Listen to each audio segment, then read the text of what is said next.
Que la grâce du Seigneur vous soit multipliée de partout où vous nous suivez. Que le Seigneur des grâces vous bénisse richement ce matin. Je suis encore dans la joie de vous retrouver dans cette tranche matinale.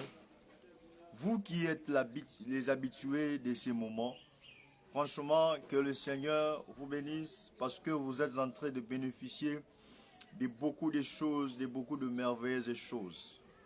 Gardez à cœur ce programme. Je vous assure que Dieu va vous faire énormément du bien. Vous allez grandir en connaissance et cette connaissance va vous épargner beaucoup des éléments, beaucoup de choses dans la marche. Gardez à cœur que le Seigneur vous aime. La Bible dit, dans leur détresse, ils leur envoyèrent la parole et la parole leur guérit. C'est que quand tu te retrouves dans la détresse, Dieu t'envoie la parole. Sois-en rassuré que ce message que Dieu t'envoie chaque matin, c'est un médicament, c'est une guérison, un médicament pour te guérir, pour guérir tes détresses, pour guérir tes blessures, pour te donner la vigueur, pour te donner la force. Alors, attache-toi à ce programme, je t'assure que Dieu va énormément te faire du bien.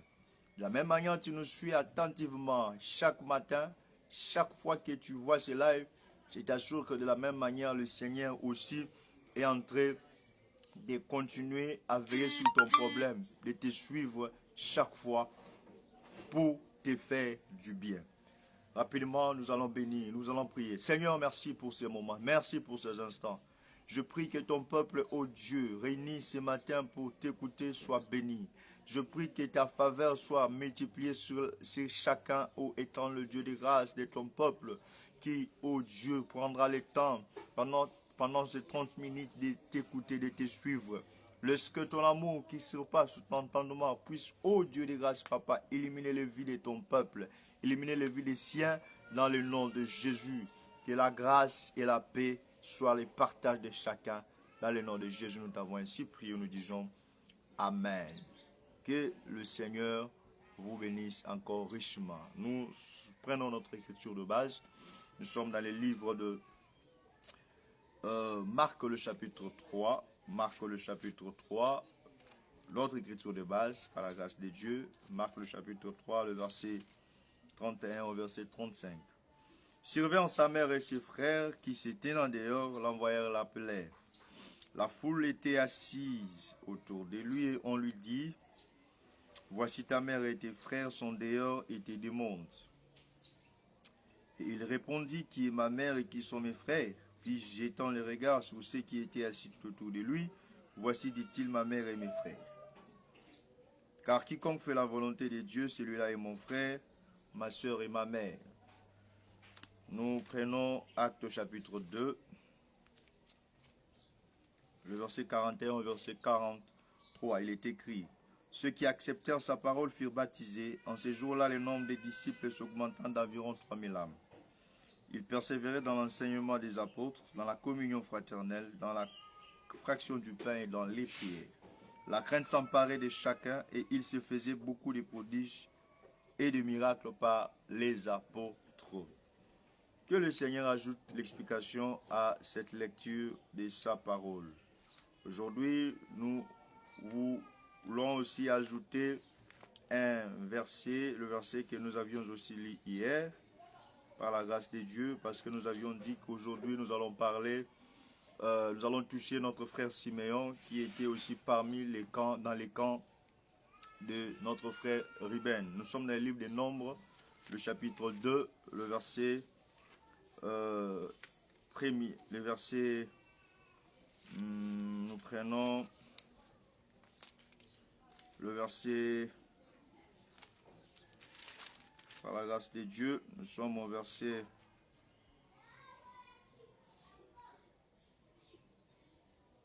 16. Total pour le camp de Ruben, d'après les dénombrements, 150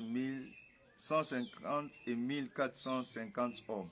Selon leur corps d'armée, ils seront les seconds dans la marche. Le verset 10. Au midi, le camp de Ruben avec sa bannière et avec ses corps d'armée.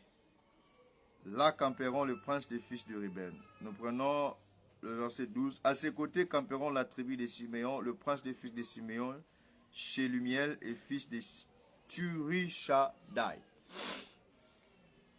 Remarquez, hommes frères, par la grâce de Dieu, nous sommes entrés dans la seconde position que doit avoir la famille de Jésus, ceux qui ont cru à la parole du Seigneur.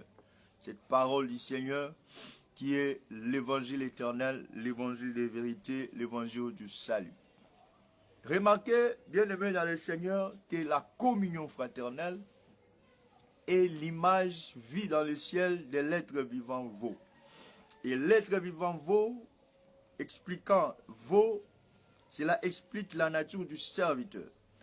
L'Écriture dit, Jésus est en train de dire à ses disciples et apôtres que c'est lui qui veut être mon serviteur ou mon disciple sera reconnu en manifestant l'amour.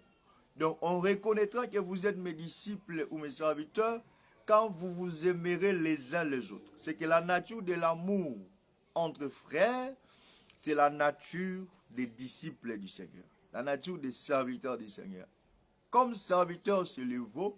C'est pourquoi nous avions expliqué que la position de la communion fraternelle vue dans le ciel, c'est l'être vivant veau. Remarquez que le Seigneur avait un ami. Et cet ami s'appelait Lazare. Lazare est tombé malade. Et les sœurs de Lazare sont allées ont envoyé des messagers auprès de Jésus. Arrivés auprès de Jésus, Jésus leur a entendu le message et il les a laissés partir. Il a attendu encore 2 jours. Et après avoir attendu 2 jours, l'Écriture est en train de préciser que le Seigneur décida de partir maintenant au lieu du deuil où on l'avait appelé. Et il va dire quoi à ses disciples? Il va dire, notre ami Lazare est mort.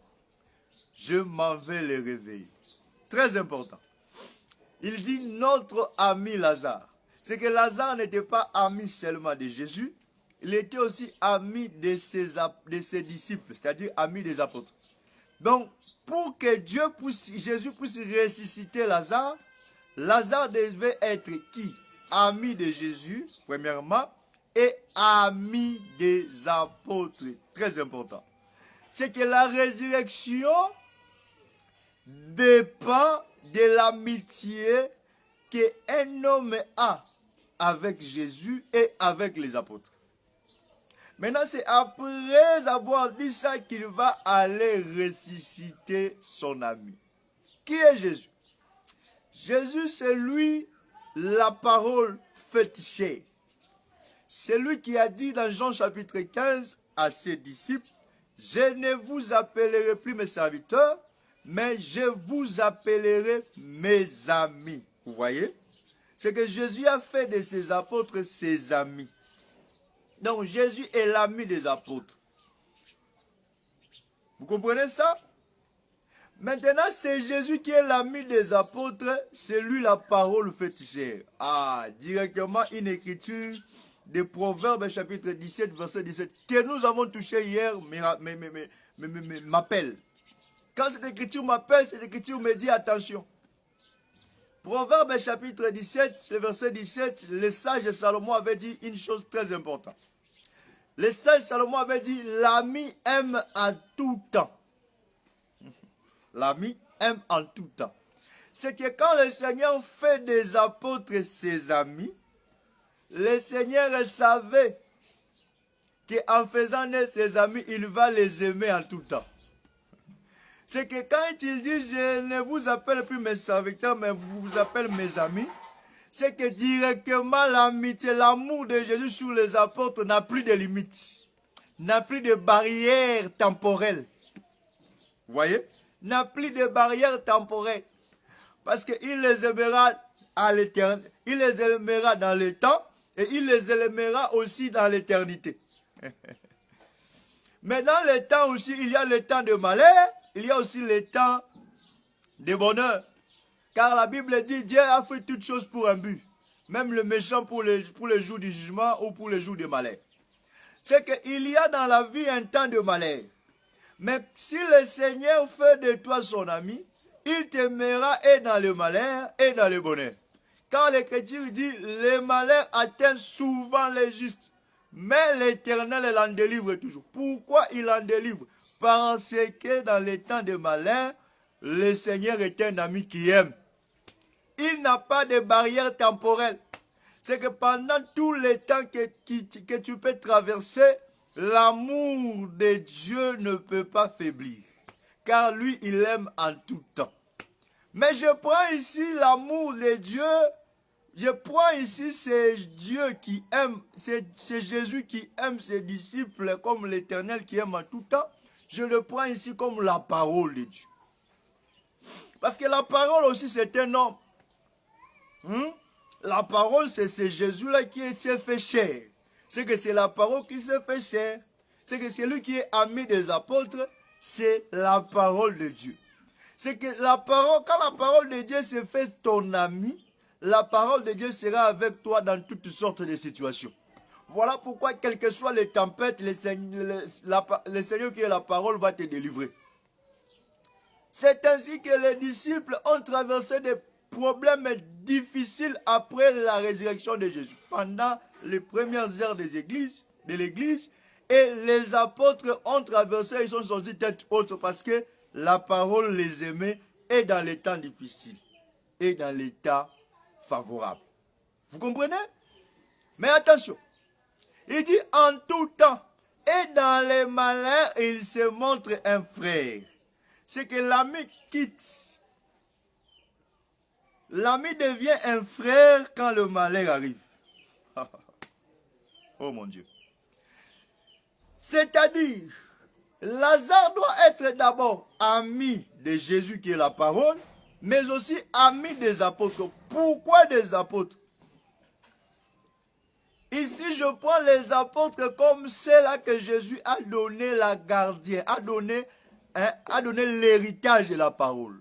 Parce que le Seigneur a donné la parole du salut, l'évangile éternel aux apôtres. C'est pourquoi l'Écriture dit nous sommes fondés par l'enseignement des apôtres et des prophètes, Jésus-Christ est lui-même la pierre angulaire. C'est que les apôtres ont reçu l'héritage du salut. C'est cet héritage-là que les apôtres sont maintenant en train d'annoncer au peuple. C'est au travers leur enseignement que nous avons cru. C'est que quand tu crois en l'enseignement de Jésus, par Jésus, par l'enseignement des apôtres, c'est que tu es devenu l'ami des apôtres et l'ami de Jésus, comme Lazare. Or, la résurrection de Lazare explique l'enlèvement de l'Église. Parce qu'au jour de l'enlèvement, il y aura des résurrections. Mais il n'y aura pas seulement des résurrections, il y aura aussi des changements du corps. C'est que je prends la résurrection de Lazare comme l'enlèvement de l'Église. Vous voyez? L'enlèvement de l'Église. Pour être enlevé, il faut être l'ami des apôtres et l'ami du Seigneur. C'est-à-dire, l'ami du Seigneur, c'est l'ami de la parole et de l'enseignement apostolique. Quand tu es l'ami de l'enseignement apostolique, je t'assure, même si tu meurs, tu vas ressusciter. Le temps de malheur n'est pas pour toi. Voilà pourquoi prophétiquement, l'ami qui aime à tout temps, c'est un ami qui est là pendant les temps de bonheur, les temps de la grâce où l'Église est sur la terre. Mais le temps de malheur qui viendra, il devient un frère. C'est qu'après l'enlèvement, c'est le temps de malheur. Là, cet ami qui nous a aimés, nous aimera encore à ce temps. Son amour, ça sera maintenant quoi? Son amour, ça sera maintenant nous sortir de la terre pour être enlevés. C'est ça l'amour de Jésus envers Lazare, son frère, envers Lazare, son ami. C'est que l'amour de Jésus envers nous ne nous laissera pas entrer dans le malheur. Ne nous laissera pas entrer dans les temps de malheur. C'est que quand le temps de malheur arrivera, c'est-à-dire le temps de la grande tribulation, il ne nous laissera pas sur la terre. et il nous prendra et nous serons enlevés. Voilà pourquoi, pour que tu sois enlevé, il faut être l'ami de Jésus et l'ami de l'enseignement apostolique, l'ami des apôtres. Maintenant, pour être cet ami, il faut premièrement avoir les positions que le Seigneur donne dans la marche.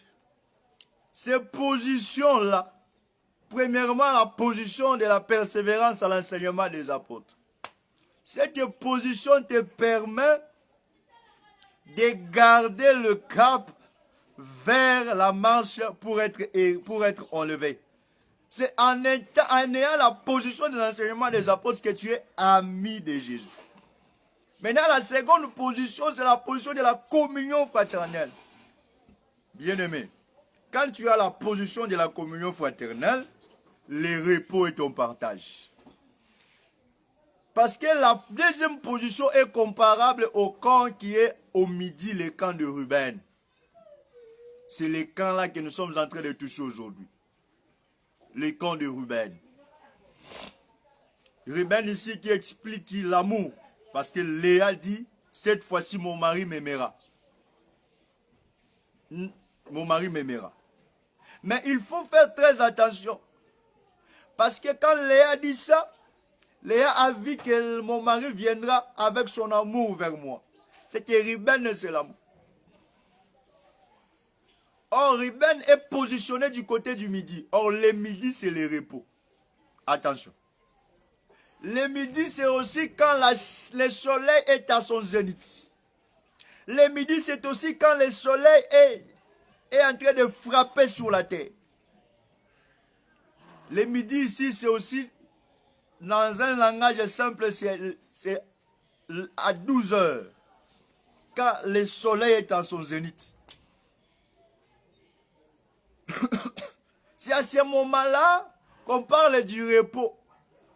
Les gens ont pris aussi ça. Les gens qui travaillent. D'habitude, ils prennent leur repos, leur pause à partir de 12 heures. C'est significatif. Hein, ce n'est pas quelque chose qui est venu comme ça. C'est Dieu qui les a inspirés. Parce qu'à 6 heures, à 12 heures, vous voyez, à 12 heures, on doit, à la 6e heure, à 12 heures, on doit se reposer parce qu'il fait très chaud. Maintenant, c'est Ruben qui intervient. Mais cette chaleur aussi, je le prends ici comme la frappe. Maintenant, pour être protégé de la frappe du soleil, il faut que Ruben puisse intervenir. C'est Ruben qui intervient, c'est l'amour. C'est l'amour qui peut te donner du repos face à la chaleur du soleil. C'est l'amour de Dieu, l'amour de la parole. C'est à midi que notre père Abraham reçut la promesse de la naissance du fils Isaac. Je vous dis, à midi, il y a de ces choses qui se font. Le mystère du midi, c'est un mystère qui ouvre les portes des bénédictions. C'est à midi que Rebecca, non, je parlais de la femme samaritaine. C'est à midi que la femme samaritaine a reçu la délivrance venant de l'homme de Jésus. C'est ce jour-là que le Seigneur l'a délivré. L'a délivré de cette réclamation de mariage qui n'était pas de mariage sain. Donc pour dire que le mystère du midi nous permet d'être libres et libérés contre toutes les attaques. Or, les attaques viennent à cause de la haine, à cause de la haine des gens. Jésus dit, puisque le monde ne m'a pas aimé, vous aussi le monde ne vous aimera pas. Ce monde qui ne nous aime pas ici, c'est Ésaü qui n'aime pas son frère Jacob. C'est que tout le malheur qui s'élève, c'est parce que le monde ne nous aime pas. Comme le monde ne nous aime pas, le monde ne nous laissera pas aussi en paix. le monde ne permettra pas que nous ayons le repos. Le monde ne permettra pas que nous puissions bénéficier aussi des bénédictions célestes sur la terre. Le monde ne permettra pas. Voilà pourquoi le monde amènera quoi? La division parmi les frères. Parce que déjà quand tu es divisé, quand ton cœur est en haine comme ton frère, quand ton cœur n'est pas en harmonie avec ton frère, c'est fini. Dieu aussi te fermera la porte. Vous voyez? Dieu aussi te fermera la porte. Remarquez que l'Écriture dit, je suis dans Jacques chapitre 1er. Jacques chapitre 4. Nous allons lire ça pour aller conclure. Parce qu'on n'a pas beaucoup de temps. Chaque matin, on n'a que 30 minutes. Il est écrit. Jacques chapitre 4. Le verset 11. Il est écrit. Ne parlez point mal les uns des autres, frères. Celui qui parle mal d'un frère ou qui juge son frère, parle mal de la loi et juge la loi. Ici, Jacques est en train de dire expressément que celui qui parle mal de son frère, parle mal de la loi. C'est que ici, Jacques remplace les frères par la loi. Or, la loi, c'est la parole de Dieu. Vous voyez? C'est que le frère ne peut pas parler mal de son frère. C'est que parler mal de son frère, c'est parler mal de la loi, de la parole de Dieu. C'est que la parole ou la loi devient un frère. Que Dieu nous bénisse. C'est que dans la communion fraternelle, ce qui nous unit, hein, c'est l'obéissance à la parole de Dieu. C'est l'attachement à notre amitié à la parole qui est Jésus. C'est que c'est ça notre communion, notre intérêt commun. Parce que si je dois aimer mon frère, c'est parce que j'aime la parole de Dieu. C'est la parole de Dieu qui m'enseigne comment aimer le frère. Vous voyez? C'est la parole de Dieu qui m'enseigne comment aimer le frère. Parce que la parole de Dieu dit, tu ne convoiteras pas la femme de ton prochain. Quand la parole de Dieu dit que tu ne convoiteras pas la femme de ton prochain, c'est que cela veut dire que c'est par amour que tu ne convoites pas. Ce n'est pas par les efforts. C'est parce que tu as l'amour à la parole que tu ne vas pas convoiter la femme de ton prochain. La parole de Dieu dit que tu ne commettras pas d'adultère. Quand la parole de Dieu dit ça, toi tu dois aimer la parole. Quand tu aimes la parole, tu ne vas plus commettre l'adultère. Vous voyez? C'est que déjà là, quand tu aimes, tu prends la parole comme ton frère et que tu aimes cette parole-là, directement cette nature d'aimer la parole va se répercuter sur ton frère qui est à tes côtés. C'est qu'en aimant la parole, la parole va te pousser directement à aimer tes frères. Tu ne vas pas lui faire du mal. En commettant l'adultère avec sa femme, en convoitant sa femme. Vous voyez? C'est que celui qui aime d'abord la parole, c'est-à-dire qui est ami de Jésus, ne va pas commettre des choses qui sont contraires à la parole.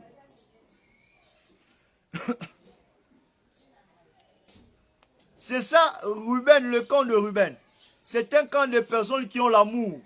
Maintenant, parce que ces personnes ont l'amour, ils vont bénéficier de l'accomplissement des promesses de Dieu. Dieu a dit, dans les derniers temps, vos fils et vos filles prophétiseront. Vos jeunes gens auront des visions. Oui, sur mes serviteurs, ils prophétiseront. Cette promesse est vraie.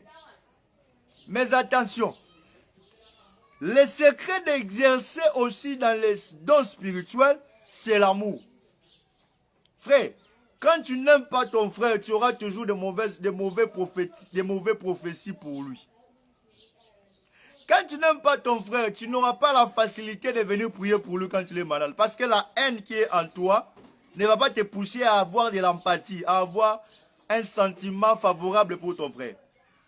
Vous voyez comment l'ennemi se lève avec la haine pour diviser?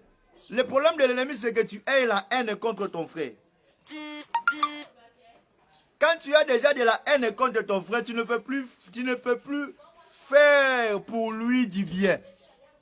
Tu auras de l'aversion envers ton frère. Et directement, tu commences à perdre l'amour fraternel. Tu commences à perdre l'amour fraternel. C'est que quand nous sommes frères de la parole, c'est-à-dire amis de Jésus, directement Jésus devient notre frère dans les temps de malheur. Parce qu'on dit racheter les temps car les jours sont mauvais. Il y a de ces choses qui arrivent sur la terre. Il y a de ces moments difficiles que nous pouvons traverser. Mais ce moment difficile, nous les traverserons que si nous avons comme ami Jésus. Et c'est alors qu'il deviendra notre frère dans les temps de malheur. Quoi? Il va nous aimer et nous pousser à ne faire que du bien. Même quand on te prépare, on te présente une compromission, frère, Dieu qui s'est devenu ton frère te dira ne le fais pas. Il y aura une parole en toi qui te dira ne le fais pas. On te demande de te compromettre dans le travail. Il y aura une parole en toi qui te dira ne le fais pas. Ça c'est le Dieu. Ça c'est le Seigneur qui était ton ami mais qui devient ton frère pendant les temps de malheur. Pendant les temps des épreuves. Parce que les temps des épreuves pour toi c'est les temps de malheur.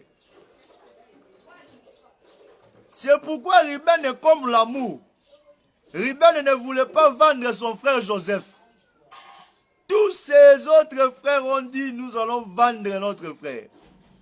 Nous allons, tuer notre frère. Mais Ruben avait l'intention de sauver Joseph.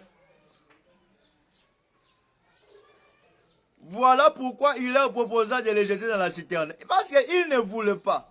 Et quand on a vendu Joseph, Ruben n'était pas là. Parce que son intention, c'était de sauver Joseph et de le faire rentrer vers son père. Pour expliquer que Ruben, c'était lui l'amour.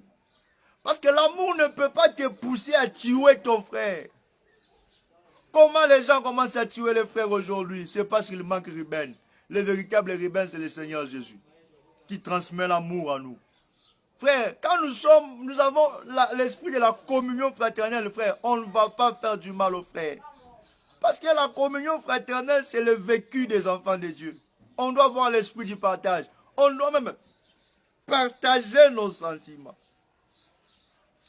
Jésus devant la tombe de Lazare, la Bible dit Jésus a pleuré. Les gens ont dit, ah, voilà combien il l'aimait.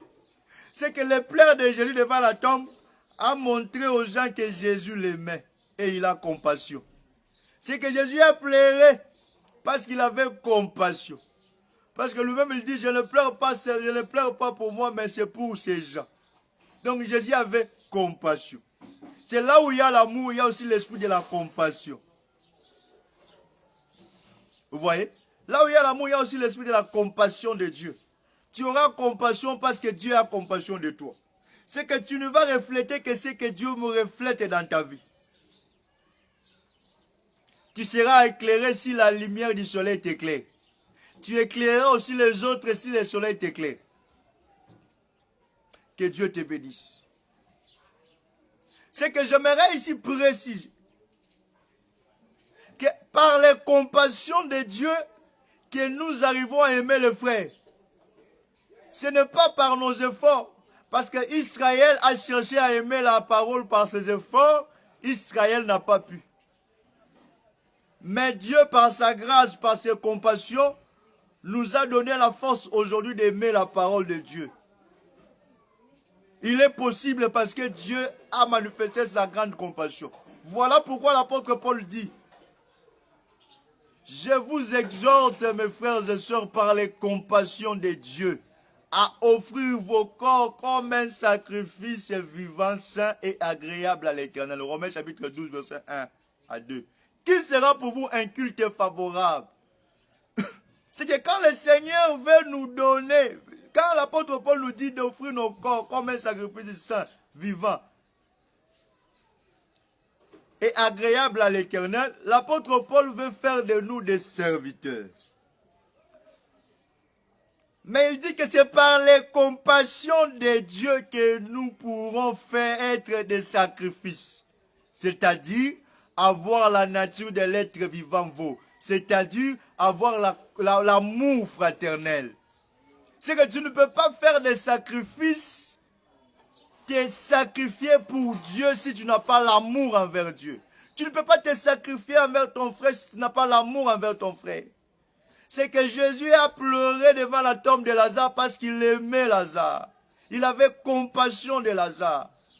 Et il a fait ce dont il était venu faire pour ressusciter Lazare. Frère, tu peux faire du bien aux frères que si tu as l'amour. Et Dieu répand cette faveur de l'amour en nous. Ruben, qui représente l'amour, ne voulait pas tuer Joseph. Parce que l'amour ne tue pas les frères. L'amour ne tue pas les frères. Dieu voulait voir l'amour entre Caïn et Abel. Mais Caïn n'avait pas cet amour. Caïn n'avait pas cet amour. L'amour protège aussi. C'est pourquoi Dieu est venu chez Caïn pour dire, où est ton frère Abel? Il dit, suis-je devenu le gardien? Oui. C'est lui qui a l'amour et le gardien de son frère. Nous devons garder les frères. Mais Caïn n'avait pas ça. Pourquoi? Parce que le péché s'est couché à sa porte. Parce qu'il avait déjà rejeté la voix, le rappel du Seigneur. Frère, la communion fraternelle doit nous pousser à nous aimer les uns les autres. Nous devons voir la nature de l'être vivant, vos vies du ciel. C'est cette nature qui nous permettra d'aimer le frère. Dans la marche vers le ciel, la deuxième position que nous devons avoir, c'est la position de la communion fraternelle. Frère, Ruben n'est pas seulement l'amour, Ruben c'est aussi les yeux. Or, les yeux, c'est l'explication des dons spirituels. Frère, quand tu as les dons spirituels, tu ne seras plus surpris des événements. Ruben représente aussi l'œil. Ruben avait vu que si nous tuons Joseph, nous aurons des problèmes. Il était révélé, il était spirituellement révélé. Parce qu'il était les yeux, il voyait ce que ses frères ne voyaient pas. C'est que celui qui a l'amour verra ce que les autres ne voient pas. Celui qui a l'amour verra que ses frères a un problème, on doit l'aider. Celui qui a l'amour verra que nous devons faire ce service parce qu'il y a un problème sérieux. Parce que celui qui a l'amour, Dieu lui poussera toujours à aider et à aimer les autres. Je prie que le Dieu de grâce répande l'esprit de l'amour au nom de Jésus. Que l'amour soit le partage de son peuple au nom de Jésus. Je sais qu'il est difficile d'aimer, mais par la force et la grâce de Dieu, Dieu répand aux bien-aimés. Dieu répand l'esprit de l'amour, afin que nous puissions marcher dans la communion fraternelle, avoir l'esprit du partage. C'est en aimant la parole que la parole de Dieu nous transmet l'amour envers le frère.